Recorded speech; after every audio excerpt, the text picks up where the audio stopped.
Hello, I'm Andrew Dyer, and welcome to another edition of the Roundball Report, the only show in the area dedicated to highlighting the excellence of the high school, college, and professional basketball teams which play in the Washington metropolitan area. And here with me again is my co-host, Coach Nikki Lewis of Capital Christian Academy. Yes. Nikki, welcome back. Thank you. And you're showing your versatility. Last week you were in the guest chair. This week you're in the co-host chair. I'm showing that I am a team player. No doubt, no doubt. And speaking about team players, we've got the newest addition to our team, Kelsey Nelson here, along with a long-standing member of the team, Coach Jimmy Fly Hellmann. Fly, welcome guys. Welcome, Kelsey. And congratulations, I understand that in store for you, young lady. Like, she's just beaming. You can see a recent college graduate. I can remember those days. It's got to be congratulations. Thank you so much. And of course, we're going to get things started this week. We're going to talk about high school basketball. And Nikki, a team near and dear to your heart, our good buddy Edward Strand went out and covered one of your recent games and had a chance to file this report on Capital Christian Academy girls. So check it out.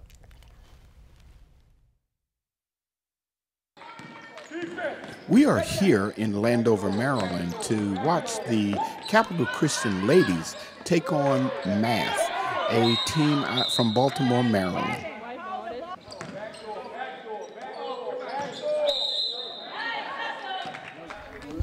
I'm here with Coach Nikki Lewis after a game tonight, and we want to know what are your thoughts after the game. It's a brand new team. We're working really hard to get the girls to come together. It's all about chemistry, teamwork, teaching, and just being positive. So every game and every practice, my focus is be positive with the girls and teach as much as I can in every practice. It looked like they got their rhythm during the game for a couple of quarters there. How can you build upon that?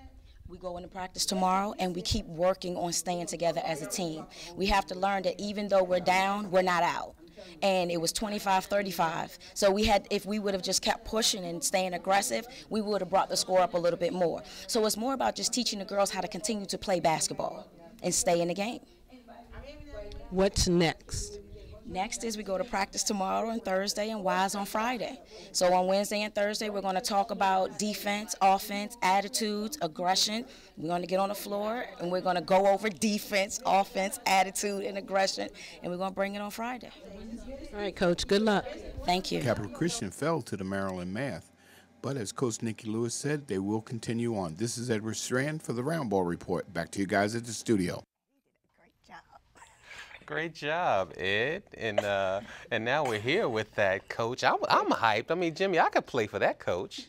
Yeah, that aggression. She brings that aggression to the studio. Yeah, they didn't see that. They didn't see the stuff. Pre-game. They didn't see the pre-game stuff behind the cameras, without a doubt. And girls high school basketball is doing some great things. Nikki, and you guys have the Title IX tournament coming up this weekend, and that's we had hoped to have some members from the Title IX tournament here, but the technical situation prevented them from being there. But the Title IX Girls Invitational High School Tournament is coming up this weekend. It's going to be on December 27th, 29th, and the 30th.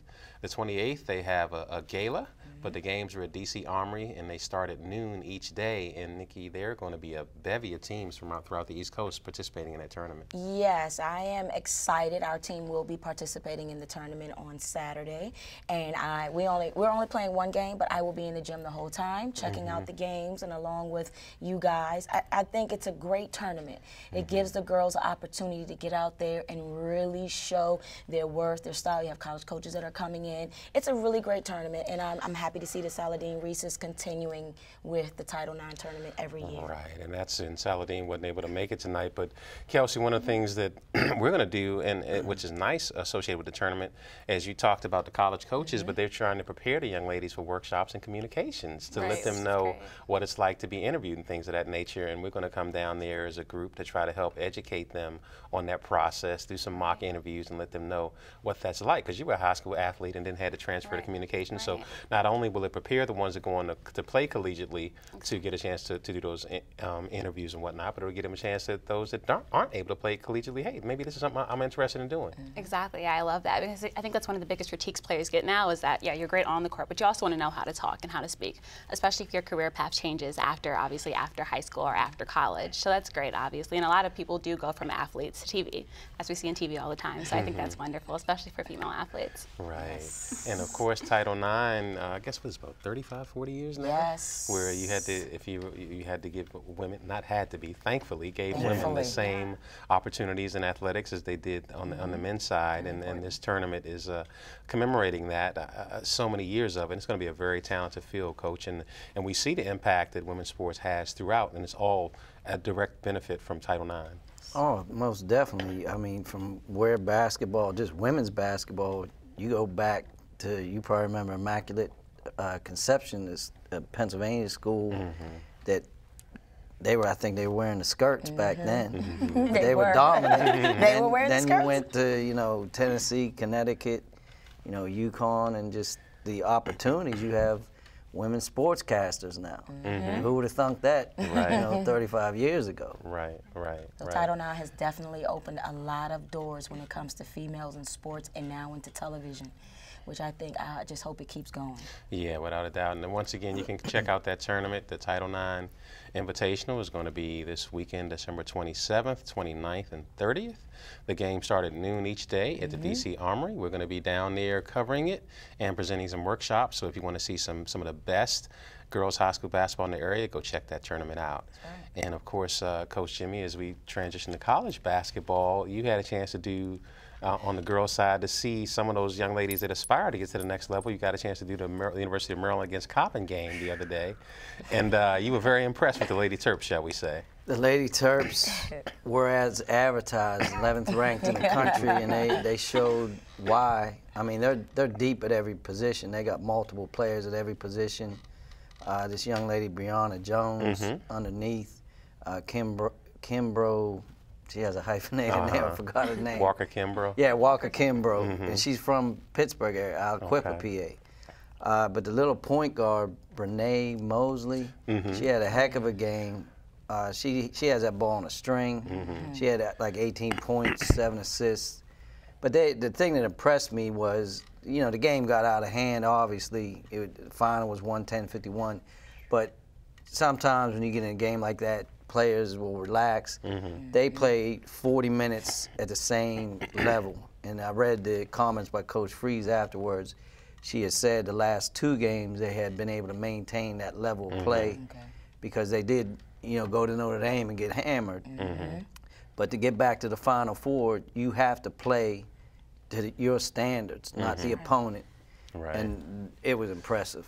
Right, and Kelsey, of course, you being a University of Maryland grad now, get a chance to see them up front on the men and women's side. And as Coach mentioned, they struggled in that game against Notre Dame. But going into the Big Ten, it should be an easier path for them than it was in the ACC, where you had to deal with the North Carolinas, Duke, North Carolina State, night in and night out. Athletically, I don't think there are going to be many teams in the Big Ten that can match up with them. But so it gives them a chance to really lay a foundation to become a powerhouse in the Big Ten in the first year.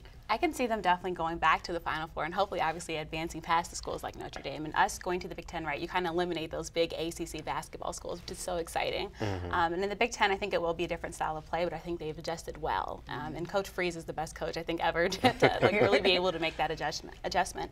And even after losing Alyssa, I think we still have been like that strong basketball school. And I think everybody can see Maryland girls will go far. Right, and like you said, they had the superstar Alyssa Thomas last year, but now they have a very balanced team. And when you got a talented team like that, it's hard for them to hold the score down because the second 5 are trying to prove that they should be in the first 5, Coach. Well, they're inside, outside. They ran their transition offense. They would get whatever shot they wanted to get, they got it. You know, whether it was in, as soon as if Coppin State scored, they had the ball up the court in like 3 seconds, boom. They were into whatever they wanted to do. So they had speed. They got the whole gamut. You know, the question is they go forward in the Big Ten. I think they have a CBS game coming up at Nebraska. Okay. So that'll be their first test on the road in the Big Ten against a ranked team to see how they can, you know, perform on the road. And speaking about ranked team, as we switch to the guys' side, 17 in the country, and they had a big win over the weekend. I'm talking about the Maryland men's basketball team, won at Oklahoma State. And Melo Trimble doing his thing, but Jake Lemon showed his game traveled, had a huge game against Oklahoma State. Right, and like you said, they were 17. Now we moved up to 15, and Wow. it's funny that you said that because at graduation, that's one of the biggest applauses we got was that we finally have a basketball team that we can root for. And I think they said it's been 9 years since we've had a team that's been ranked that high, so it's really exciting, especially for this area to have basketball, even with the Wizards obviously on that side, but to have basketball back at its prime. And our boys are doing wonderful. We have Melo Trimble. Jake Layman has been a huge name. I think people have forgotten that Des Wells has been out and injured, Right. and that was his 6th game that he missed, and we're still doing good. And it will be really exciting to see how we come back and play the ranked teams. Right. They've only got 1 loss on the year. Exactly. That's great. Yeah, well, against a tough Virginia. Virginia just moved up to number 5. They dominated Harvard. Only gave up 27 points. Their defense is unbelievable. I mean, I watched the Kentucky game. They held UCLA to 7 points in the first half. Kentucky's a monster. I don't know anybody's going to have a solution for that. But Maryland, you know, that's a tough place to play, Stillwater, Oklahoma. That's And a the huge other victory. thing, Melo Trimble leads the country in free throw shooting 85%. So now you get Des Wells back. You're late in ball games. You can put the ball in Melo Trimble's hands and basically finish teams off. Oh, yeah. And for a freshman, it's unique because he's had some of his better games on the road, Jimmy. The kid's mentally tough. I liked him at the Capitol Classic when we saw him. You know, he didn't really have a particularly great game. I wasn't concerned about that because I just saw his body, the way he could shoot the ball, his form. And he has the strength to go in there and take contact. Maryland, I think, has taken the most free throws in the country, attempts. So that tells you you're driving the basketball, you're getting physical. When you add Des Wells back in the mix, this is a team that should be dancing come March Madness. Yeah, and Kelsey, we just see, we've talked about it so many times, is that Coach Turgeon tried the DC assault type of recruiting, and those type of players just didn't have the character issues that he needed to move forward. Now all those kids are gone. He's brought in a fresh crop of kids, as talented, but more or less, but better, team-oriented guys. Exactly, yeah, watching them bond and men, you could just see the chemistry on the court. And I think after we lost 5 players last year, everybody was scared about Maryland basketball. I think if you told me this last year that we were ranked this well, I wouldn't have believed it. So it's great to see that. And Turgeon has done a great job, and I don't think he has gotten the proper, accolades for what he's done. But it's really great seeing it, and I think we'll continue to go far. And down up on the hilltop, Georgetown, they've lost 3 games, but all against top-notch opponents. But they got a very impressive freshman class as well, Coach Fly. Well, they just knocked off Cornbread Maxwell's old team, Charlotte 49ers. They used to be the UNCC, but that's going way back for the audience at home. The older people know what I'm talking about. But I think they had 5 guys in double figures. They finished them off at the free throw line late. It was like 81-78. So you like to see that kind of balanced scoring. The big game coming up next is on the 27th against Indiana at Madison Square Garden. They need that win because they got the win early against Florida.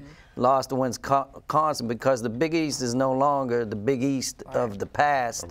You got to have some quality out-of-conference wins so that when decision time comes, you can get over the hump and get in the tournament. Right, okay.